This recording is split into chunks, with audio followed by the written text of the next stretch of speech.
Hi there, I'm Jason Purcell, co-owner of Edmonton's Glass Bookshop, and I'm here to talk to you about one of my very favorite books, Hiromi Goto's Course of Mushrooms. I can't stop talking about this book. I've read it so many times. Probably first read it in university, maybe, close to 10 years ago. And I love it. Matthew rolls his eyes whenever I recommend it to someone because it seems as though that's all I talk about, but it's just such a remarkable book, and it's one that I think everyone should read. My passion for it knows no bounds. I mean, if you've come into the shop, I've probably recommended it to you. It's just one of those books that I've been unable to forget about over the years, and I want to champion it at every opportunity that I get, and so it felt right to make our first official discussion video about this book. So Course of Mushrooms was published in 1994 by Edmonton's own New West Press. And it was the recipient of the Regional Commonwealth Writers' Prize for Best First Book and co-winner of the Canada-Japan Book Award. And in 2014, New West Press published the edition that I have here today and that we have in stock at Glass Bookshop, and that's the 20th anniversary edition, which also includes an afterword by Larissa Lai, another incredible writer who's based out of Calgary. She's on one of our postcards, and it also features an interview between Hiromi Goto and Canadian literature scholar Smaro Cambarelli. So if all of these things don't give you a sense of its lasting, its ongoing cultural and linguistic and literary impact, I don't know what will. So Course of Mushrooms is a novel about three women in one immigrant Japanese-Canadian family, a grandmother, a mother, and a daughter.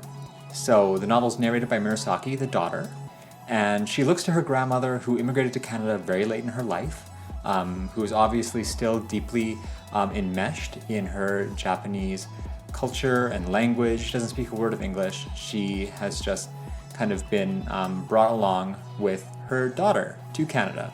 And her daughter, on the other hand, rejects everything that makes her Japanese. She doesn't speak the language, she doesn't eat the food, she just wants to assimilate and be Albertan and be Canadian. And so Murasaki is looking at both of them and kind of living in the tension between them, where she's trying to figure out how it is she's going to negotiate her own national and cultural identities. Murasaki, the narrator of Course of Mushrooms, is a facilitator of communication across generations, across language, across memory. She collects the stories her grandmother tells her, makes space for the stories her mother didn't, synthesizes and mediates them. Murasaki reimagines her grandmother's life in Japan, narrates her eventual absence, and takes stock of the burden of homing placed on her immigrant family. Microaggressions, assimilation, whiteness.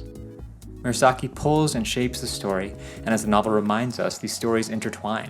When we're hearing one voice, we're also hearing another.